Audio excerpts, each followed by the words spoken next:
Salut à toi le matheux qui s'ignore. Aujourd'hui, nous allons travailler sur les statistiques et notamment les notions de moyenne, de médiane et d'étendue. Comme d'habitude, tu vas tout comprendre. Un tour de magie. Normalement, tu as déjà entendu parler de moyenne en quatrième. Il y a deux types de moyenne, la moyenne classique et la moyenne pondérée. Nous allons rappeler comment calculer ces deux types de moyennes. Pour calculer une moyenne classique, c'est très simple, il suffit d'additionner toutes les valeurs et de diviser par le nombre de valeurs. Donc par exemple, si je veux faire la moyenne de mes notes de maths, si elles sont toutes au même coefficient, il n'y a donc pas de moyenne pondérée. Admettons que j'ai eu un 12, un 15, un 7 et un 10, je veux savoir quelle est ma moyenne, j'ai juste à additionner ces 4 valeurs et comme j'en ai 4, je diviserai par 4, je divise par le nombre de valeurs. La moyenne de toutes ces notes est égale à 12 plus 15 plus 7 plus 10, je les additionne toutes et je divise par le nombre que j'ai de valeurs, 1, 2, 3, 4 valeurs au total, divisé par 4. En additionnant 12 plus 15 plus 7 plus 10, j'obtiens 44. 44 divisé par 4, ça fait 11.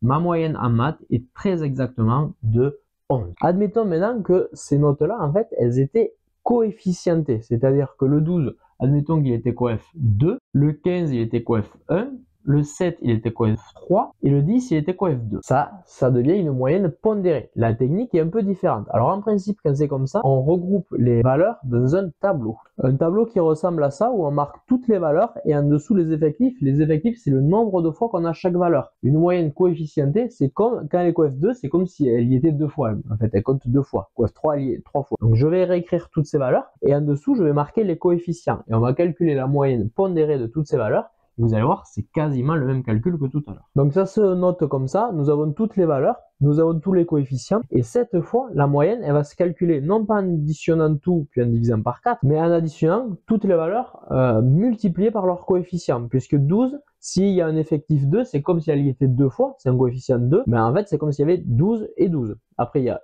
15, il y est qu'une fois, 7, 7, 7, il y est trois fois, 10, 10, il y est deux fois. Donc en fait, je n'ai plus 4 valeurs, mais le nombre de valeurs, c'est la somme de tous mes effectifs ou de tous mes coefficients. 2 plus 1, 3, plus 3, 6, plus 2, 8. Cette fois, c'est 8 valeurs. C'est comme si j'avais 8 valeurs. Donc pour faire la moyenne, eh bien, je fais comme tout à l'heure, j'additionne toutes mes valeurs, mais en fait, comme certaines sont plusieurs fois, il faut les multiplier à chaque fois par le nombre de fois qu'elles y sont. Le 12, il y est deux fois, donc je fais 12 fois 2. Le 15, bon, il y est une fois, donc je fais 15 fois 1. On pourrait juste faire 15 tout court, c'est pareil. Plus 7 fois 3, parce qu'il y est 3 fois, et plus 10 fois 2. Donc ça, souvent, vous y pensez, vous multipliez bien les valeurs par le nombre, 12 fois 2, plus la suivante, 15 fois 1, plus 7 fois 3, plus 10 fois 2. Mais souvent, ce que je vois comme erreur, c'est que là, on voit qu'il y a 1, 2, 3, 4 colonnes, donc on divise par 4. Et non, attention, là, c'est comme s'il y avait 8 valeurs, puisque le 12, on l'a répété deux fois, le 15, une fois, donc ça fait 3 en tout, le 7, 3 fois, ça fait 6, et le 10, deux fois, ça fait 8 au total. Il faut additionner tous les coefficients. Il faut faire le nombre total de coefficients. On pourrait rajouter une colonne totale. Total des valeurs, ça ne rime à rien, mais par contre, total des coefficients, c'est ultra important parce que c'est par ce nombre-là qu'on va diviser. On divise par 8. C'est assez logique, hein. C'est vraiment comme si j'avais deux fois le 12, donc j'ai deux valeurs, une fois le 15, trois fois le 7, j'arrive donc à 6, et deux fois le 10, j'arrive donc à 8 valeurs au total, donc c'est bien par 8 qu'il faut diviser. Et vous allez voir que ça va changer le résultat. C'est exactement les mêmes notes que tout à l'heure, mais en modifiant les coefficients, je n'aurai plus 11 de moyenne, mais 10, parce que 12 fois 2, plus 15 fois 1, plus 7 fois 3, plus 10 fois 2, ça fait 80. Et 80 divisé par 8, qui est le coefficient, on obtient 10. Vous voyez que ma moyenne a baissé de 1 point, je n'ai plus 11 de moyenne, mais seulement 10, alors que j'ai les mêmes notes, juste parce que les coefficients ont changé. Ça, c'est la moyenne pondérée. Normalement, tout ça, c'est un rappel de quatrième, mais c'était important de le faire, parce que en troisième et au brevet, on aura souvent des exercices sur les statistiques où on vous demandera de calculer des moyennes. Parfois, c'est des moyennes simples, on additionne toutes les valeurs, on divise par le nombre. Parfois, c'est des moyennes pondérées. Et en fait, on le voit vite si c'est des moyennes pondérées, parce que dès que c'est regroupé en tableau comme ça, c'est une moyenne pondérée. Et dès qu'on vous parle de coefficients ou de choses comme ça sera une moyenne pondérée. Parlons maintenant de la médiane. La médiane, c'est une valeur qui séparerait la série en deux avec le même nombre d'effectifs. Donc imaginez qu'il y a 10 valeurs dans notre série, en fait il y en aurait 5 plus petites que la médiane et 5 plus grandes que la médiane. Ça sépare vraiment en deux. La moitié des valeurs sont plus petites que la médiane, l'autre moitié est plus grande. La médiane est entre les deux. Donc admettons que j'ai les valeurs suivantes dans ma série et qu'on me demande la médiane. Là il faut faire très attention parce que j'ai 1, 2, 3, 4, 5, 6 valeurs. Donc la médiane c'est entre les deux ici. J'en ai 3 plus petites, 3 plus grandes. Ok. Mais en fait, ça ne marche pas comme ça parce qu'on veut les valeurs qui sont plus petites ou les valeurs qui sont plus grandes. Si je sépare comme ça, ben, par exemple, là, j'ai des valeurs qui sont plus petites et d'autres plus grandes et pareil ici.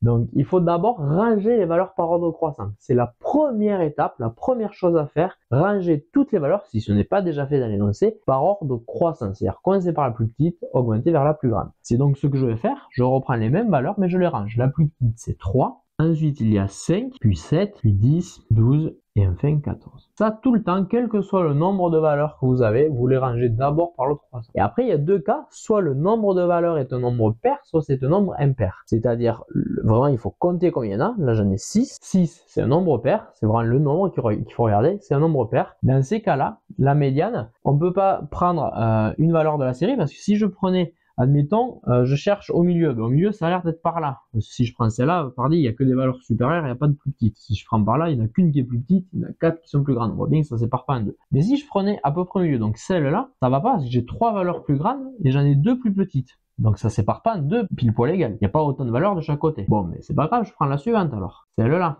Mais ça ne marche pas non plus, puisque là, cette fois, j'ai 2 plus grandes et 3 plus petites. Comme c'est un nombre pair, c'est impossible de trouver une valeur de la série qui font qu'il y ait autant de valeurs avant et après. Donc, dans ces cas-là, on prend entre les deux. Parce que pour qu'il y ait autant de valeurs de chaque côté, vu que c'est un nombre pair 6, ben 6 divisé par 2 pour que ça fasse deux groupes, ben ça fait 3, c'est-à-dire qu'il faut qu'il y ait 3 valeurs dans chaque groupe. Et donc, si je prends une des deux, ça va pas. Si je prends entre les deux, j'ai bien 3 valeurs avant, 3 valeurs après. Donc, c'est le cas où il faut faire très attention, dans le cas où le nombre de valeurs est pair, donc 6, 8, 10, 20, un nombre pair, vous devez savoir ce que ça veut dire. Il faut prendre les deux valeurs du milieu, et on prend entre les deux, on prend la moyenne entre ces deux valeurs, on prend celle qui est pile poil au milieu. Donc pour faire pile poil au milieu, on prend celle qui est juste avant, celle qui est juste après, 7 plus 10, on les additionne et on divise par 2. En fait, on fait une petite moyenne entre ces deux. Rappelez-vous la moyenne, on additionne toutes les valeurs, on divise par le nombre de valeurs. Ben là, on va faire la moyenne entre celle qui est avant et après, donc je les additionne, et elles sont deux valeurs, donc je divise par 2. Ce résultat-là, il fait 8,5. 8,5, c'est la valeur qui est pile poil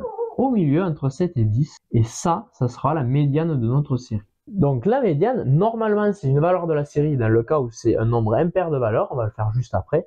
Mais si c'est le nombre pair de valeurs, la médiane n'est pas forcément une valeur de la série. Faut faire attention à ça. Là, je n'ai pas de 8,5 dans la série, mais la médiane vaut 8,5. Dans mon exemple, la médiane, elle vaut 8,5. Et on voit que ça marche. Si je prends 8,5, j'ai 3 valeurs qui sont plus petites que 8,5. 7 c'est bien inférieur à 8,5, 5 aussi, 3 aussi. Et j'ai 3 valeurs qui sont plus grandes. 10, 12 et 14 sont toutes les 3 des valeurs supérieur à 8,5, ça fonctionne, j'ai bien séparé ma série en deux, 50% des valeurs sont inférieures, 50% des valeurs sont supérieures. Dans le cas maintenant où le nombre de valeurs est un nombre impair, c'est un peu plus facile à voir parce qu'il suffit de prendre la valeur qui est pile poil au milieu et ça sera la médiane directement. Cette fois, j'ai une série à 5 valeurs, 7, 12, 4, 6 et 19, ce sont 5 valeurs, 5 est un nombre impair, donc pour calculer la médiane, il suffit de prendre la valeur qui est pile poil au milieu. Bon, là, c'est assez facile à voir comme il n'y en a pas beaucoup. S'il y en a beaucoup, la technique, c'est de prendre la première et la dernière, d'avancer et reculer en même temps, comme ça. Et au bout d'un moment, on va se retrouver une même valeur, et cette valeur-là, c'est la médiane. Mais là, ça ne marche pas parce que je ne les ai pas rangées dans l'ordre croissant, hein, rappelez-vous. Mais on va prendre celle qui est pile poil au milieu, c'est-à-dire cette valeur-là. Première étape, on range dans l'ordre croissant, donc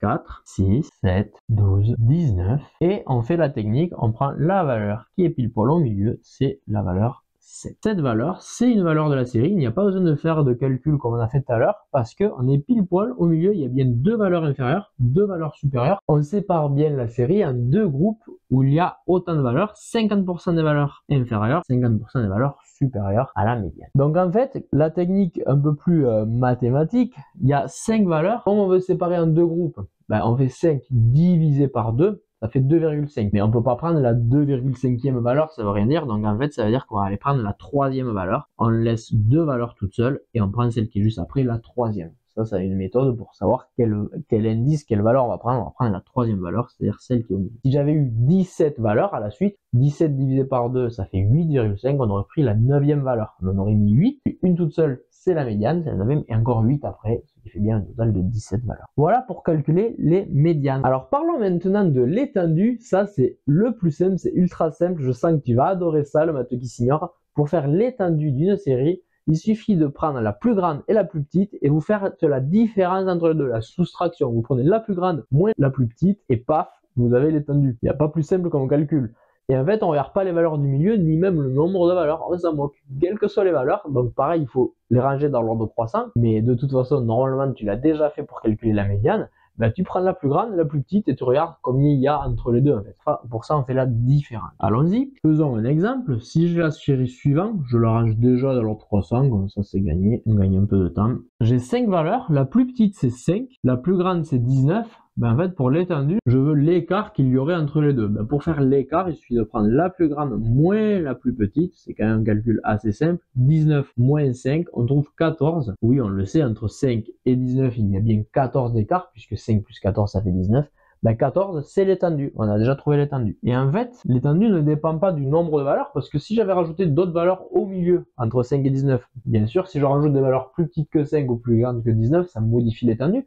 Mais admettons, je rajoute 17 valeurs supplémentaires qui sont toutes comprises entre 5 et 19. Bah, l'étendue, c'est toujours 14, ça ne change pas. Si je modifie la valeur des valeurs qui sont au milieu, si 6, c'est plus 6, mais 8, ça passe à 12, et ça passe à 17, par exemple. Eh bien, ça ne modifie pas l'étendue. Les seules choses qui modifient l'étendue, c'est la valeur la plus grande et la plus petite. On fait la différence entre les deux, on soustrait et on trouve l'étendue. Voilà le matheux qui s'ignore pour les statistiques. En termes de calcul, on fera une autre vidéo sur les graphiques qu'on doit apprendre en statistique, les diagrammes en barre, les histogrammes, les diagrammes circulaires, etc.